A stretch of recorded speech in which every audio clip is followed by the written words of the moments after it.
Hello guys, स्वागत है आप लोगों का हेलगुड की एक और नई वीडियो में। तो जैसा कि हम लोगों ने लास्ट एपिसोड में देखा था, डीमन फेंग टियान एसएसटजू की डेविल गुड फार्म को देखकर तारकिमारी वहां से भागने की कोशिश करने लगा था, लेकिन एसएसटजू वहां पे उसके ऊपर कोई भी रहम ना दिखाते हुए उसे वहीं पे मौत के घाट उतार चुके थे। और जैसे इस बारे में डीमन गुड फेंग टियान के मास्टर को पता चला था तो वो तो गुस्से से पूरी तरह से बुखला गया था, क्योंकि पहले एसएसटजू ने उसके डिसेबल ज़ोंबी लॉर्ड को खत्म किया था, फिर उसके डिसेबल यूनची को और अब डीमन फेंग टियान को। इसलिए अब की बार वो अपने डिसेबल्स की मौत का बदला लेने के लिए अपने सबसे खतरनाक डिसेबल को चूज करता है, जिसका नाम था जियांग लेंग। ऊपर से उसकी पावर को और भी ज्यादा बढ़ाने के लिए वो उसे अपने गोल्डन ब्रेसलेट भी दे देता है, जिसे पहनने के बाद तो उसकी ताकत पहले से 10 गुना ज्यादा बढ़ चुकी थी। और जब उसे पता चलता है कि एसएसटजू यंग ने उसके भाई जैसे दोस्त यूनची को जान से मार दिया है, तो वो खुद ही एसएसटजू को तलाश करते हुए वहां से निकल के आता। वो किसी भी हाल में एसएसटजू यंग को मौत के घाट उतार कर उनसे अपने भाई यूनची की मौत का बदला लेना चाहता था। जिसके बाद यहीं से हमारे अगले एपिसोड की शुरुआत होती है। तो अगले एपिसोड की शुरुआत में हम लोगों को 7th एलम के आउटर स्पेस क्रूज का सीन दिखाया जाता है, जहाँ पे एसएसटजू अपने सभी डिसेबल्स को लेकर डीमन फेंग टियान का पीछा करते हुए अपनी अगली मंजिल की तरफ बढ़ रहे थे कि तभी अचानक से हम देखते हैं कि वहाँ पे थोड़ा आगे जाने के बाद डेमोनिक स्टोन वहाँ पे डर के हमारे पीछे की तरफ भागना शुरू कर देता है, जो देखकर मिस चूचू वहाँ पे हैरान होकर उससे सवाल करते हुए पूछती है, क्या हो गया तुम्हें? आखिर तुम इस तरह से डर कर भाग क्यों रहे हो? सामने ऐसा कुछ भी नहीं है जिससे तुम्हें डर लगे। और ये कहकर मिस चूचू जब वहाँ पे खुद सामने की तरफ देखती है तो उसे भी वहाँ पे किसी अजीब चीज का एहसास होता है, जिसे महसूस करके वो भी वहाँ पे हैरान होते हुए कहती है, ये क्या चीज है? क्या ये किसी तरह का कोई बैरियर है? मिस चूचू की ये बात सुनकर हम देखते हैं कि लिंगू वहाँ पे अपने वेपन का इस्तेमाल करते हुए सामने की तरफ अटैक कर देता है, लेकिन उसका अटैक वहाँ पे किसी भी चीज के साथ नहीं टकराता। लेकिन अजीब बात ये थी कि उसका अटैक स्पेस में ही कहीं गायब हो गया था, जो देखकर लिंगू वहाँ पे एसएसटजू की तरफ देखते हुए उनसे कहता है, मुझे यहाँ पे किसी भी पैरामोडियल एनर्जी का एहसास नहीं हो रहा, और अगर मेरा अंदाजा गलत नहीं है तो सामने की तरफ कोई भी बैरियर नहीं है। लिंगू की ये बात सुनकर हम देखते हैं कि लिंगार भी वहाँ पे अपने वेपन को एक्टिवेट करते हुए कहती है, हो सकता है बैरियर की जगह यहाँ पे कोई इल्यूजन लगाया गया हो, क्यों ना मैं खुद चेक करके देखूं। मेरे वेपन के एक अटैक के साथ ही सारी हकीकत सामने आ जाएगी। और ये कहकर वो वहाँ पे अपने स्पीयर के एक स्लैश से सामने की तरफ एक बहुत ही ज्यादा पावरफुल अटैक चल देती है, जो कि सेम लिंगू के अटैक की ही तरह स्पेस में जाते हुए कहीं गायब हो गया था। जबकि ये सब कुछ देखकर तो हम देखते हैं कि डेमोनिक स्टोन वहाँ पे इशारों में ही उन सभी लोगों को वहाँ पे रुकने के लिए कह रहा था, लेकिन कोई भी वहाँ पे उसकी बातों के ऊपर बिल्कुल भी ध्यान नहीं देता। वहीं अपने अटैक को बेकार जाते हुए देखकर तो लिंगार भी वहाँ पे सोच में पड़ जाती है। वो सोच में पड़ते हुए कहती है, ना तो ये कोई बैरियर है और ना ये कोई इल्यूजन है, तो फिर आखिर ये है क्या चीज? और ये कहकर वो वहाँ पे अपने साथियों से कहती है, मुझे तो लगता है कि ये सब बस हमारा वहम होगा, सामने की तरफ कुछ भी नहीं है। और ये कहकर जब उसकी नजर वहाँ पे डेमोनिक स्टोन के ऊपर पड़ती है तो वो खुद ही अपनी बात को आगे बढ़ाते हुए कहती है, लेकिन अगर सामने की तरफ कुछ भी नहीं है तो फिर ये डेमोनिक स्टोन इस तरह अजीब तरीके से रिएक्ट क्यों कर रहा है? कहीं ये जानबूझकर हमारा ध्यान भटकाने के लिए कोई ड्रामा तो नहीं कर रहा? और ये कहकर लिंगार वहाँ पे अपना स्पीयर लेकर उसके पास जाते हुए कहती है, अब चुपचाप मुझे सच्चाई बताओ, आखिर तुम इस तरह से रिएक्ट क्यों कर रहे हो? कहीं तुम्हारे यहाँ से भागने का तो प्लान नहीं है? जिसपे वो डेमोनिक स्टोन बेचारा घबरा कर ना में अपना सर हिलाने लगा था। अब ये सब कुछ देखकर तो वहाँ पे किसी को कुछ भी समझ नहीं आ रहा था कि आखिर सामने की तरफ है क्या। इसलिए वो सभी लोग वहाँ पे एसएसटजू के जवाब का इंतजार करने लगे थे। वहीं जब एसएसटजू थोड़ा गौर से सामने की तरफ देखते हैं तो उन्हें वहाँ पे स्पेस में एक छोटा सा क्रैक दिखाई देता है, जिसके अंदर से वहाँ पे एक बहुत ही अजीब तरह की एनर्जी निकल रही थी। ये देखकर एसएसटजू जल्दी से वहाँ पे अपनी डिवाइन सुप्रीम एनर्जी का इस्तेमाल करते हुए उस अजीब सी दिखने वाली एनर्जी को वहाँ पे अपने पास बुला लेते हैं। और जैसे जैसे वो अजीब सी दिखने वाली एनर्जी वहाँ पे एसएसटजू के पास आ रही थी, तो वैसे वैसे हम देखते हैं कि वहाँ पे उसका साइज भी लगातार बढ़ता चला जा रहा था, जिसे देखकर तो एसएसटजू के सभी डिसेबल्स भी वहाँ पे काफी ज्यादा हैरान दिखाई दे रहे थे। वो सभी एक साथ उस एनर्जी को देखते हुए कहते हैं, ये आखिर क्या चीज है? जिस पर एसएसटजू उन्हें वहाँ पे कोल्ड रूम में जवाब देते हुए बताते हैं, ये ट्रेसलेस स्टेकिंग टेक्निक है, यानी कि लेयर के ऊपर लेयर लगाकर एक ऐसी टेक्निक बनाई गई है जिससे किसी को एहसास ही ना हो सके कि सामने की तरफ आखिर है क्या। वहीं ट्रेसलेस स्टेकिंग टेक्निक के बारे में सुनकर तो ली चंग हैरान होते हुए कहता है, लेकिन एसएसटजू मैंने तो सुना था कि ये टेक्निक हजारों लाखों सालों पहले ही कहीं गायब हो गई थी। इवन कुछ लोगों का तो ये भी कहना था कि ऐसी कोई टेक्निक एग्जिस्ट ही नहीं करती। जिस पे लिंगू उसे वहाँ पे जवाब देते हुए कहता है, लेकिन अभी ये टेक्निक हमारे सामने है। एक मामूली फोल्डिंग टेक्निक को स्टेकिंग टेक्निक तो कहा जा सकता है, लेकिन लेयर के ऊपर लेयर लगाकर किसी चीज को पूरी तरह से छुपा देना, यानी उसके बारे में कोई भी सबूत ना छोड़ना, इसे ही कहते हैं ट्रेसलेस स्टेकिंग टेक्निक, जो कि हम सभी लोगों के सामने है। और कहा जाता है ये ट्रेसलेस स्टेकिंग टेक्निक इतनी ज्यादा उलझी हुई है कि इसे पार करने के चक्कर में लोगों की पूरी लाइफ को सजाती है। इवन हमारे एंशिएंट टैलेंट सेट के डिसेबल्स के लिए भी इसे पार कर पाना बहुत ज्यादा मुश्किल काम है। लिंगू की ये बात सुनकर हम देखते हैं कि मिस निंगयू वहाँ पे अपना दिमाग लगाते हुए कहती है, अगर ये फॉर्मेशन इतनी ज्यादा पावरफुल है कि एंशिएंट टैलेंट सेट के डिसेबल्स भी इसे पार नहीं कर सकते, तो फिर आखिर यहाँ पे इस स्पेस रूइंस के अंदर लगाने का क्या मकसद होगा? इसका तो सिर्फ एक ही मतलब निकल कर आता है कि इसके अंदर जो कोई भी चीज है वो जरूर से बहुत ज्यादा खास होगी। मिस निंगयू की ये बात सुनकर हम देखते हैं कि एसएसटजू वहाँ पे अपने हाथ को ऊपर हवा में उठाते हुए कार्टून में सिर्फ इतना ही कहते हैं, अनफोल्ड। और उनके इतना कहते ही हम देखते हैं कि वो ट्रेसलेस स्टेकिंग टेक्निक अनफोल्ड होना शुरू हो जाती है। उसकी सारी की सारी लेयर्स वहाँ पे खुद ब खुद ही आपस में मर्ज होते हुए खत्म होने लगी थी। और जब वो ट्रेसलेस अगर स्टेकिंग टेक्निक पूरी तरह से अनफोल्ड हो जाती है तो उन लोगों को वहाँ पे अपने सामने एक्सट्रीम पुलेंडर ओशन दिखाई देता है और उस ओशन सिटी को देखकर हाउजियन वहाँ पे हैरान होते हुए कहता है इस सिटी को तो स्टारशिप्स का इस्तेमाल करते हुए बनाया गया है, क्योंकि हम देखते हैं कि वहाँ पे जगह जगह पे काफी सारी स्टारशिप्स मौजूद थी। जो देखकर लिंगू भी थोड़ा परेशान होते हुए कहता है ऐसे पावरफुल स्पेस रिवर्स के अंदर तो पैरामोडल स्पिरिचुअल एनर्जी बहुत ज्यादा कमजोर हो जाती है, खासतौर पर आम कल्टिवेटर्स के लिए। लेकिन अगर ऐसी बात है तो फिर भला कोई ऐसी जगह पे ये सिटी क्यों बनाएगा? बहुत ही अजीब बात है, इसके पीछे कुछ तो बहुत बड़ा राज है। लिंगू की इस बात को हान चेंग वहाँ पे आगे बढ़ाते हुए कहता है कहीं ऐसा तो नहीं कि यहाँ पे एंशिएंट टैलेंट सेट के बाकी डिसेबल्स मौजूद हो सकता है उन लोगों को अभी भी वहाँ पे जिंदा रखा गया हो और उन तक हम में से कोई पहुंच ना सके, इसलिए उन लोगों को ऐसी सिटी के अंदर रखा गया हो। हान चेंग की ये बात सुनकर हम देखते हैं कि एंसेटजू के फेस के ऊपर भी कोल्डनेस बढ़ जाती है। अगर सचमुच ऐसा था तो एंसेटजू उस सिटी का नामो निशान मिटा देने वाले थे। इसी बीच हम लोगों को वहाँ पे एक्सट्रीम पुलेंडर ओशन एज का सीन दिखाया जाता है, जहाँ पे एक स्टारशिप बहुत ही तेजी के साथ ओशन सिटी की तरफ ही आगे बढ़ रही थी, जहाँ पे कल्टिवेटर आगे बढ़कर अपने साथी के पास आते हुए कहता है न जाने ये 70 एलएम के लाइफ स्टॉक को क्या होता जा रहा है। अगर यहाँ पे ये सब कुछ ऐसे ही चलता रहा तो हमें 60 एलएम में जाना बंद करना होगा। हम इतने कम प्रॉफिट के लिए अपनी जान को दांव पे नहीं लगा सकते। उस कल्टिवेटर की ये बात सुनकर हम देखते हैं कि उस स्टारशिप को चलाने वाला कल्टिवेटर उसे जवाब देते हुए कहता है तुम्हें तो पता ही होगा कि हमसे पहले भी कुछ लोगों ने ऐसा करने की गलती की थी, वो जानते हो ना उनका क्या अंजाम हुआ था। 7 एलएम के एसेट्स मुझे लगता है किसी बहुत बड़ी तबाही के आने का इंतजार कर रहे हैं, या फिर वो लोग खुद ही सारा मुनाफा कमाकर हम लोगों को अपने रास्ते से हटाना चाहते हैं। अगर वाकई ऐसा हुआ तो हम लोगों को ये काम छोड़ना होगा। अपने उस साथी की ये बात सुनकर हम देखते हैं कि पहला वाला कल्टिवेटर उसे वहाँ पे गुस्से से जवाब देते हुए कहता है मेरे होते हुए तुम लोग किसी और से डर रहे हो, भले वो एंसेस्टर्स जितने मर्जी पावरफुल हो, लेकिन वो लोग तुम्हारे इस ग्रेट ग्रैंडफादर का मुकाबला नहीं कर सकते। और अभी वो दोनों मिलकर वहाँ पे इसी तरह से आपस में बातें कर ही रहे थे कि तभी उन दोनों को वहाँ पे दूर से एक लाइफ एनर्जी अपनी तरफ आते हुए दिखाई देती है, जिसे देखकर तो उन दोनों की आंखों में ही चमक आ जाती है। और बोट को चलाने वाला कल्टिवेटर वहाँ पे एक्साइटेड होते हुए कहने लगा था तो एक और लाइफ स्टॉक खुद हमारी तरफ बढ़ते हुए आ रहा है। इस पे उसका साथी कल्टिवेटर भी उसकी हाँ में हाँ मिलाते हुए कहता है कि तुम बिल्कुल ठीक कह रहे हो, अब बातें बंद करो और जल्दी से बोट को उसी तरफ मोड़ो। अपने उस साथी कल्टिवेटर की ये बात सुनकर हम देखते हैं कि वो भी वहाँ पे अपनी स्टारशिप को उसी तरफ मोड़ते हुए बहुत ही तेजी के साथ लेकर आके बढ़ गया था। लेकिन जैसे जैसे वो लोग वहाँ पे उस एनर्जी के करीब जा रहे थे उन दोनों को वहाँ पे कुछ अजीब सा एहसास होने लगा था। तभी स्टारशिप को चलाने वाला कल्टिवेटर वहाँ पे अपने साथी से कहता है ये लाइफ स्टॉक एनर्जी तो रुकने का नाम ही नहीं ले रही, अगर ये इसी तरह से आगे बढ़ती रही तो ये तो सीधा आगे बढ़ते हुए हमारी बोट के साथ आके टकरा जाएगी। जिसपे उसका साथी उसका हौसला बढ़ाते हुए कहता है घबराओ मत, तुम इसी तरह से आगे बढ़ते रहो, बाकी सब कुछ मैं देख लूंगा। और जब वो इसी तरह से आगे बढ़ते रहते हैं तो बाकी वो जाकर वहाँ पे उस खतरनाक एनर्जी के साथ टकरा जाते हैं और उनके आपस में टकराते साथ ही वहाँ पे एक बहुत बड़ा एनर्जी ब्लास्ट हो गया था, जिससे वो कल्टिवेटर किसी तरह से अपनी जान बचाते हुए अपनी स्टारशिप से बाहर आ गया था। और बाहर आते साथ ही वो चिल्लाकर उस एनर्जी को देखते हुए कहने लगा था तुम्हारी हिम्मत कैसे हुई हमारी स्टारशिप को डिस्ट्रॉय करने की? क्या तुम एक्सट्रीम पुलेंडर ओशन सिटी का शिकार बनना चाहते हो? अगर तुम अपनी सलामती चाहते हो तो चुपचाप हमारी स्टारशिप का कंपनसेट करो, वरना तुम सोच भी नहीं सकते कि तुम्हारा क्या हाल होगा। वह उनके स्टारशिप के साथ टकराने वाला कल्टिवेटर कोई और नहीं बल्कि ज़ियांगलिंग ही था, जो कैंसर टजू की तलाश करते हुए एक्सट्रीम पुलेंडर ओशन सिटी के पास पहुंच चुका था। वो अपनी आंखें खोलकर उन कल्टिवेटर से बहुत ही एटीट्यूड के साथ सिर्फ एक ही सवाल पूछता है क्या तुम लोग जू यांग को जानते हो? जिसपे वो कल्टिवेटर भी गुस्सा होकर उसे जवाब देते हुए कहता है हम नहीं जानते, तुम कौन से जू यांग के बारे में बात कर रहे हो? उस कल्टिवेटर की ये बात सुनकर हम देखते हैं कि ज़ियांगलिंग वहाँ पे उसे कोई भी जवाब दिए बगैर चुपचाप वहाँ से पलटकर वापस जाने लगा था। जो देखकर वो कल्टिवेटर और उसके साथी ज़ियांगलिंग को वहाँ पे चारों तरफ से घेरते हुए उससे कहते हैं क्या तुम यहाँ से भागना चाह रहे हो? ऐसा सोचना भी मत,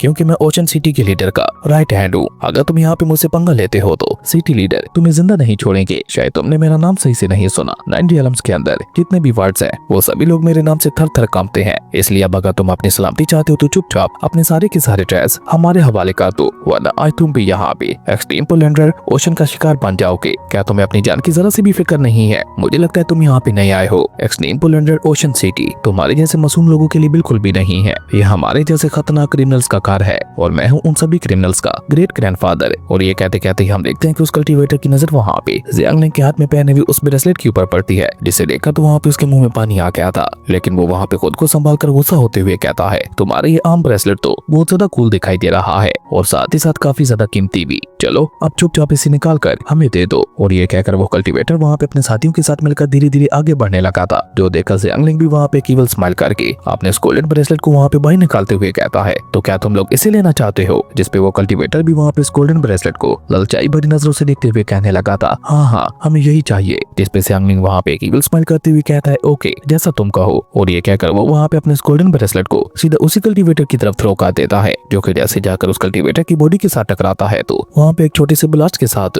उसकी बॉडी पूरी तरह से से एक्सप्लोड हो जाती है। तो देखा तो उसके साथ ही वहाँ पे बहुत ही बुरी तरह से घबरा जाते हैं और वो जल्दी से जैसे वहाँ पे अपनी जान बचाने के लिए भागने की कोशिश करते हैं तो वो गोल्डन ब्रेसलेट वहाँ पे उनके ऊपर हमला करते हुए उनकी बॉडीज को भी वहाँ पे एक्सप्लोड कर चुका था। और इस तरह से एंगलिंग वहाँ पे अपने सिर्फ एक ही अटैक के साथ 3 पावरफुल कल्टीवेटर्स को मौत के घाट उतार चुका था। और अपना काम खत्म करने के बाद उसका वो गोल्डन आर्टिफैक्ट खुद ब खुद ही उड़ते हुए वापस उसके हाथों में आ जाता है। जिसे देखकर एंगलिंग भी वहाँ पे मुस्कुराते हुए कहता है टैलेंट सेट का ये आर्टिफैक्ट तो वाकई बहुत ज्यादा पावरफुल और कमाल का है। और सबसे ज्यादा कमाल की बात तो ये है कि इसका इस्तेमाल करते हुए मैं टैलेंट सेट के डिसेबल्स को कहीं पे भी ढूंढ सकता हूँ। और ये कहते कहते हम देखते हैं कि वो आर्टिफैक्ट उसे वहाँ पे एक तरफ इशारा करने लगा था। जो देखकर वो वहाँ पे केवल स्माइल करते हुए कहता है ओ तो जुयन तुम वहाँ हो, कोई बात नहीं, आ रहा हूँ मैं तुम्हें खत्म करने के लिए। और ये कहकर ज़ियांगलिंग वहाँ पे बहुत ही तेजी के साथ ऐसा टजू वाली दिशा की तरफ आगे बढ़ के आता। जबकि वहीं दूसरी तरफ हम देखते हैं कि ऐसा टजू अपने सभी डिसेबल्स के साथ मिलकर उड़ते हुए ओशन सिटी की तरफ आगे बढ़ रहे थे। और इसी तरह से उड़ते हुए वो सभी लोग वहाँ पे ओशन सिटी के साउथर्न एरिया में पहुंच जाते हैं, जहाँ से निकलने वाले ओरा को महसूस करके डोंग भी सीरियस होते हुए कहता है ये ओरा तो काफी ज्यादा खतरनाक दिखाई दे रहा है। और ये कहकर वो वहाँ पे अपना दिमाग लगाते हुए कहता है अगर वाकई यहाँ पे टैलेंट सेट के डिसेबल्स रह रहे होते तो मुझे नहीं लगता ऐसा यहाँ पे कुछ भी होता। डोंग की ये बात सुनकर हम देखते हैं कि ली चेंग वहाँ पे उसकी बात को बीच में ही टोकते हुए कहता है नहीं तुम गलत हो, टैलेंट सेट के डिसेबल्स भी अपनी लाइफ को अच्छी तरह से एंजॉय करना जानते हैं, हो सकता है वाकई उनमें से कोई यहाँ पे रह रहा हो,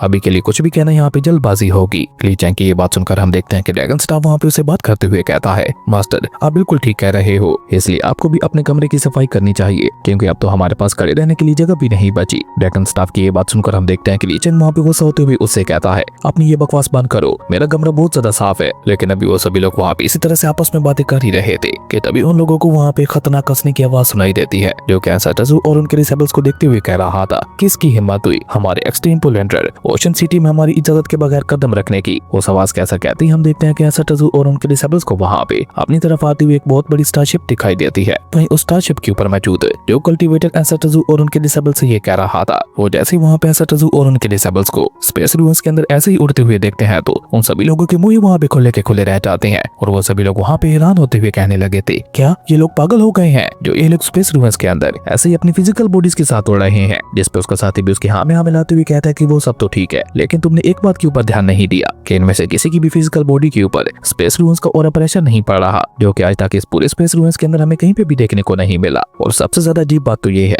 अगर ये लोग स्पेस रूम्स में ऐसे ही उड़ रहे हैं तो क्या नाइटमेयर स्पेस बीस्ट ने इन लोगों के ऊपर हमला करते हुए इन्हें खाया क्यों नहीं होगा। अपने साथी की ये बात सुनकर हम देखते हैं कि पहला वाला कल्टीवेटर उसे वहाँ पे जवाब देते हुए कहता है तुम बिल्कुल ठीक कह रहे हो और इन सारी एबिलिटीज के चलते मुझे नहीं लगता कि ये कोई आम कल्टीवेटर्स है, ये लोग मुझे बहुत ज्यादा खतरनाक और पावरफुल दिखाई दे रहे हैं। हमें जितना जल्दी हो सके सुप्रीम लीडर तक ये बात पहुंचानी होगी। जिसपे उनका लीडर वहाँ पे उनका मजाक उड़ाते हुए कहता है तुम्हारा सुप्रीम लीडर ऑलरेडी अपनी बीमारी से लड़ रहा है तो वो भला ऐसे खतरनाक लोगों से क्या लड़ेगा। अगर हम लोगों को ओशन सिटी के ऊपर राज करना है तो ये हमारे पास बिल्कुल सही मौका है, हम सभी को मिलकर अकेले इन सभी को मौत के घाट उतारना होगा। और ये कहकर वो लीडर कल्टीवेटर वहाँ पे अपने साथियों के साथ मिलकर एसटजू और उनके डिसेबल्स का मुकाबला करने के लिए आगे बढ़ गया था। और आगे बढ़कर वो वहाँ पे एसटजू और उनके डिसेबल्स को धमकी देते हुए कहता है बच्चों अब मेरी बात ध्यान से सुनो, एक्सट्रीम पुलेंडर ओशन सिटी के अंदर कदम रखने के लिए तुम लोगों को हमें यहाँ पे प्रोटेक्शन मनी देनी होगी, तभी तुम यहाँ से आगे बढ़ सकते हो। उन लोगों की ये बात सुनकर हम देखते हैं कि मेचूचू वहाँ पे उकताते हुए कहती है और कितनी बकवास करने वाले हो,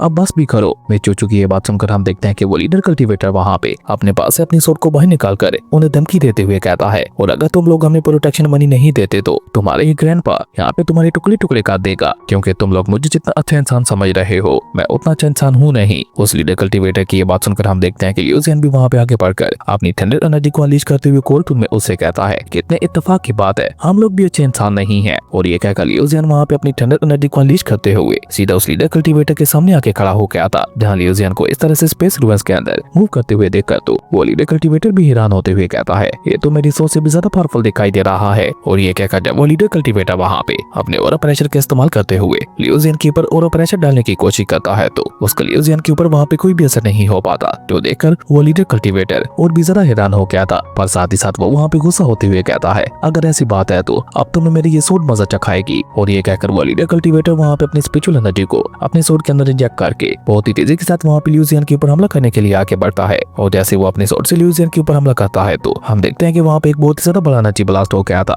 लेकिन जब सभी लोग वहाँ पे सामने की तरफ देखते हैं तो लियू जियान ने वहाँ पे उस लीडर कल्टीवेटर के सो कॉल्ड पावरफुल अटैक को अपनी सिर्फ 2 ही फिंगर से रोक रखा था, जो देखकर तो उस लीडर कल्टीवेटर के साथियों का वहाँ पे मुंह खुला का खुला रह गया था। जबकि सामने की तरफ हम देखते हैं कि लियू जियान वहाँ पे उसका मजाक उड़ाते हुए कहता है तुम्हारी ये body crashing shot technique technique तो बहुत ज्यादा बेकार निकली। और ये कहकर लियो जैन वहाँ पे अपनी दोनों फिंगर्स के ऊपर प्रेशर डालते हुए उसकी स्वॉर्ड को वहीं पे डिस्ट्रॉय कर देता है और साथ ही साथ उसे वहाँ पे एक बहुत ही ज्यादा पावरफुल पंच मार के उसे वहाँ से काफी दूर फेंक चुका था। और ये सब कुछ अभी उसके डिसेबल्स वहाँ पे देख ही रहे थे कि तभी हम देखते हैं कि एसाटोज़ु के बाकी सभी डिसेबल्स भी वहाँ पे उनके ऊपर हमला करने के लिए आगे बढ़ते हैं और बेचारे वो कल्टीवेटर्स वहाँ पे कुछ रिएक्ट कर पाते। उससे पहले हम देखते हैं कि उन सभी ने वहाँ पे आगे बढ़ते हुए उनके ऊपर हमला करना शुरू कर दिया था, जहाँ सबसे पहले ली चैंग का ड्रैगन स्टाफ आगे बढ़ते हुए एक कल्टीवेटर को संभालकर उसे वहाँ पे बहुत ही बुरी तरह से पीटना शुरू कर देते हैं, जबकि एक कल्टीवेटर का मुकाबला अकेला वहाँ पे डोंगमी कर रहा था, जो कि डोंगमी के साथ कॉम्बैट टेक्निक का इस्तेमाल करते हुए लड़ने की कोशिश करता है। अब आपको तो पता ही होगा कॉम्बैट के मुकाबले में डोंगमी का कोई भी हाथ नहीं पकड़ सकता, इसलिए वो वहाँ पे अपनी फिंगर को हल्का सा झटका देकर उस कल्टीवेटर के ऊपर अटैक करते हुए उसे वहाँ से उठाकर दूर फेंक देता है, जबकि एक कल्टीवेटर को वहाँ पे रिनजुई और किनजुई ने संभाल रखा था, जो कि दोनों वहाँ पे अपने स्वॉर्ड के अटैक से उसके ऊपर हमला करते हुए उसकी स्वॉर्ड को वहीं पे तोड़ देती है। जो देखकर तो वो कल्टीवेटर डर के मारे वहाँ से भागने की कोशिश करने लगा था, जो देखकर रिनजुई वहाँ पे उसका मजाक उड़ाते हुए कहती है,